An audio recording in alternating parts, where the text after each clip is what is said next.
contoh, salah satu sumber yang haram yang kita lihat sekarang memang di Indonesia ini sudah merata di masyarakat. Dan kita seakan-akan subhanallah sudah kena dengan hadis baginda Nabi SAW, akan tiba satu zaman nanti di mana tidak ada satupun umatku yang bisa luput dari riba. Masalah riba misalnya.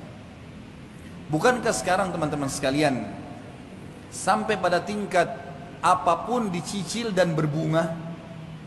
Bukankah orang kalau mau beli baju, orang kalau mau beli elektronik, orang kalau mau beli kendaraan, orang kalau mau beli rumah, semuanya dihubungkan dengan masalah riba. Dan ini berbahaya sekali. Riba ini bukan hanya sekedar sesuatu dosa yang seperti zina yang dasarnya besar misalnya. Tapi apa kata Nabi SAW dalam hadis yang sahih riwayat Imam Ahmad? 1 dirham riba lebih berat daripada 36 kali berzina. Bayangkan kalau kita berzina, naudzubillah, sekali, sudah berat hukumannya. Sudah cukup Allah datangkan penyakit kelamin untuk dia sebenarnya. Sudah cukup Allah akan coba dengan bangkrutnya usahanya, ribut dengan istrinya dan suaminya, anaknya jadi sakit dan beragam macam cobaan akan datang. Bagaimana kalau seandainya 36 kali berzina? Padahal 1 dirham, 1.000 rupiah riba. Baik teman-teman sekarang masih pakai kartu kredit sekarang, memaksakan diri untuk pakai. Apa itu? Dipaksakan untuk menyicil sesuatu. 0% kok Ustaz? Baik 0%.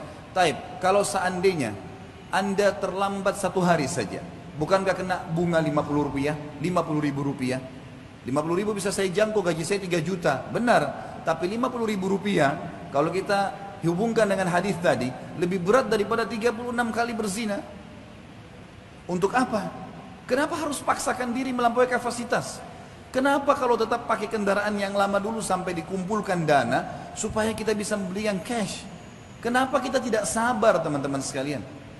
Toh perangkat di tubuh kita masih aman.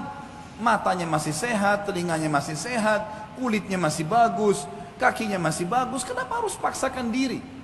Sementara memang riba, sebagaimana tadi qari kita membaca ayat Al-Quran yang luar biasa. Allah mengatakan, ya ayyuhalladzina amanu la ta'kulur riba adha'afan mudha'afah. Hai orang-orang yang beriman, jangan kalian makan riba bertumpuk-tumpuk, berulang-ulang. Apa makna kalimat ini? Kata sebagian ulama tafsir, yang dimaksud adalah riba itu akan selalu mengikat seseorang, tidak bisa lepas. Makanya setiap cicilannya berjalan berapa bulan ditawarkan lagi yang lain, digoda lagi sama syaitan dengan yang lain. Minimal harus ada yang nyantol. Dan 1 dirham riba lebih berat daripada berzina. 36 kali berzina. Allah berfirman dan mengingatkan kepada kita, menjelaskan tentang solusinya. Lalu apa yang saya harus lakukan Ustaz? Jawabannya Allah yang berfirman dan kekal sampai hari kiamat ditelawakan. Surah Al-Baqarah 276. Dan bagi teman-teman yang masih terikat dengan riba, baca Al-Baqarah 2 ayat ini, 275 sama 276. Tapi saksi bahasan di sini 276-nya. Kata Allah Subhanahu wa taala, "A'udzubillahi minasyaitonir rajim, yamhaqullahu riba wa yurbis shadaqat." Allah pasti memusnahkan riba dan menyuburkan sedekah. Apa maksudnya memusnahkan riba? Kata para ulama tafsir, yang dimaksud musnah hartanya, hasil riba itu tidak akan bermanfaat buat dia, selalu bermasalah. Beli elektronik akan selalu bermasalah buat dia, beli rumah dari riba akan selalu tidak tenang di dalamnya, terjadi pertengkaran-pertengkaran, makanan minuman yang didapatkan dari hasil bunga riba atau dari riba itu juga akan mendatangkan penyakit-penyakit dan seterusnya. Memusnahkan harta itu dan memusnahkan bagi pemakannya. Sesuai dengan hadis Nabi SAW, Allah melaknat pelaku riba, penulisnya, saksinya, semua kena. Maka harus hati-hati. Dan Allah menyuburkan sedekah. Bagaimana mempertemukan teman-teman sekalian antara riba dengan sedekah? Bagaimana kita mempertemukan antara riba yang orang transaksi jual beli bertambah berbunga dengan sedekah? Sedekah seakan-akan kita tidak dapat apa-apa. Para ulama tafsir mengatakan yang dimaksud adalah kalau seseorang mau diluaskan rezekinya dan dia tidak akan perlu bergantung pada riba dan hutang, maka dia harus rajin bersedekah. Makin besar dia keluarkan sedekah, maka minimal balasannya 10 kali lipat. Sebagaimana Allah berfirman dalam Al-Quran. Dan kita sebagai orang beriman yakin dengan firman Allah. A'udzu billahi minasyaitonir rajim. Faman ya'mal minas salihati. Maaf, ayatnya adalah Man ja'a bil hasanati falahu asyru adhafiha. Al-ayat. Siapa yang melakukan satu kebaikan termasuk sedekah di dalamnya, maka Allah akan datangkan 10 kali lipat. Sebenarnya kita kalau sedekah 5.000 rupiah, 50.000 rupiah, 100.000 rupiah, 1 juta rupiah, atau makin besar maka makin bagus. Pada saat itu sudah ada jaminan dari Allah, kita akan dapat secara investasi dengan Sang Pencipta Allah 10 kali lipatnya. 50.000 akan 500.000, 5 juta akan 50 juta. Ini janji, nggak mungkin salah. Allah nggak mungkin salah. Inna Allah la yukhliful mi'ad. Allah nggak akan pungkiri janjinya. Wa man asdaqu minallahi qila. Dan siapa yang lebih jujur daripada Allah dalam perkataan? Nggak ada yang salah.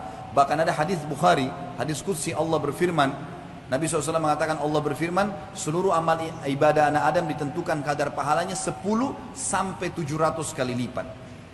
Orang yang rajin sedekah mustahil miskin dan mustahil akan membuka pintu utang, otomatis akan selamat dari riba. Karena masalahnya orang kalau riba pasti berhubungan dengan hutang. Dan ini akan berbahaya, memusnahkan hartanya, memusnahkan dirinya. Coba sekarang balik teman-teman sekalian. Saya cuma punya uang 10.000, saya juga mau makan. Berbagilah dengan orang-orang miskin di pinggir jalan sana, walaupun cuma sepertiganya. Di dalam sebuah hadis Bukhari disebutkan, ada 2 orang dari Bani Israel dulu. Dua-duanya orang saleh, beribadah, sahabat dekat. Dua-dua punya kebun bersebelahan. Lalu Nabi SAW mengatakan, pemilik kebun yang pertama, sambil menunggu hujan dari langit karena musim kemarau, dan tidak ada hujan, dia melihat ada awan yang lewat di atas kebunnya. Lalu dia mendengarkan dari awan tersebut suara yang berbunyi, turunkanlah hujan di kebunnya fulan, nama temannya di sebelah. Maka dia pun mengikuti awan tersebut, dan ternyata awan itu menggumpal semuanya di atas kebun temannya. Lalu turun hujan yang lebat, sehingga temannya ini jadi subur tanamannya, lagi banyak panennya, sementara yang lain tidak dapat hujan. Kuasa Sang Pencipta Allah. Lalu dia tanya temannya, apa yang kau lakukan dengan kebunmu ini? Sampai di musim kemarau seperti ini, masih saja Allah datangkan hujan khusus untuk kebunmu, yang lain gak dikasih. Dia mengatakan, hasil kebunku ini aku bagi 3. Sepertiganya aku berikan kebutuhan keluargaku, dan ini termasuk sedekah. Sepertiganya lagi aku sedekahkan untuk orang-orang yang membutuhkan. Sepertiganya aku kembalikan sebagai modal usahaku. Jadi dari 3 penghasilan dia, 2-nya sedekah. Dikasih ke keluarganya, istri anaknya makan, dan dia juga ini sedekah. Juga dikasih kepada fakir miskin sedekah, sepertiganya, gitu kan? Sepertiga dan sepertiga. Sisa sepertiga lagi, ini yang saya kembalikan ke modal. Perhatikan di sini, sedekah itu yang menunjukkan dan membuktikan datangnya rezeki.